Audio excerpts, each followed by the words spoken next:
But there are really two types of situations. There are situations that are within our control, and there are situations that are outside of our control. And that's why I talked about that little bubble that some speakers talk about creating. The reason that doesn't work is because there are situations in your life and in your business that you have no control over. How many of you have been on an airplane this week? Everybody? Most of you? I don't know if your experience has been anything like mine, but I've been on 6 flights in 5 days, and every single one of them got screwed up.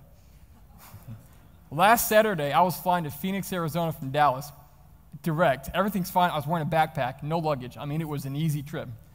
And this is, I'm not griping here. This is an example of, here's the thing. When you go out and you teach something or speak something or preach something, there's this thing that life or God does where you have to go live it now. Because I get up here and I say something, I'm not even to the airport, and I'm forced to have to live that. And I talk about things being out of our control. We're flying to Phoenix. And there are hurricane-type conditions in Phoenix, Arizona.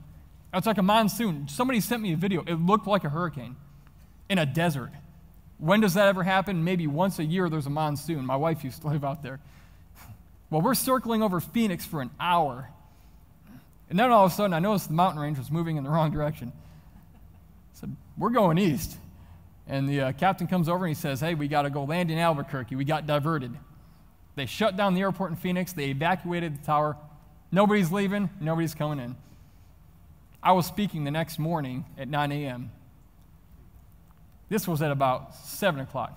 We land in Albuquerque. We're sitting on the tarmac for 4.5 hours.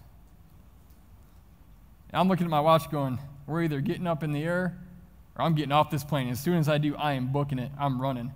I'm like a horse coming out the gate because I have to be in Phoenix the next morning. I don't care if I arrive at 8:45 and take the stage at 9. I have to be there. So they keep us there for 4.5 hours. Nothing we can do. I mean, everything's out of your control. They finally come over and say, hey, we got refueled. The 30 planes that are in front of us, we're going around them because they told us that earlier. Not a wise decision. And so they said, we're just waiting on the receipt and we'll be off the ground. And then the captain comes over and he comes over the intercom. I've never heard a captain say this in my life.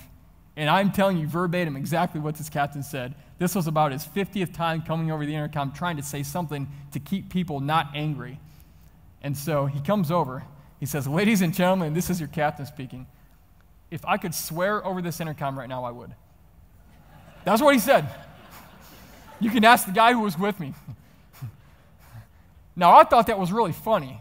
What I didn't, how he prefaced it, what I didn't think was funny was what I knew he was about to say.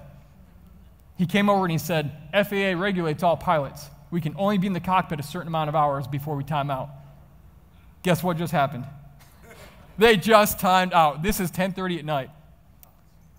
And so, me and my buddy, we get off the plane, we go rent a car, and we drive it's a 7.5 hour trip. I think it did in about 6.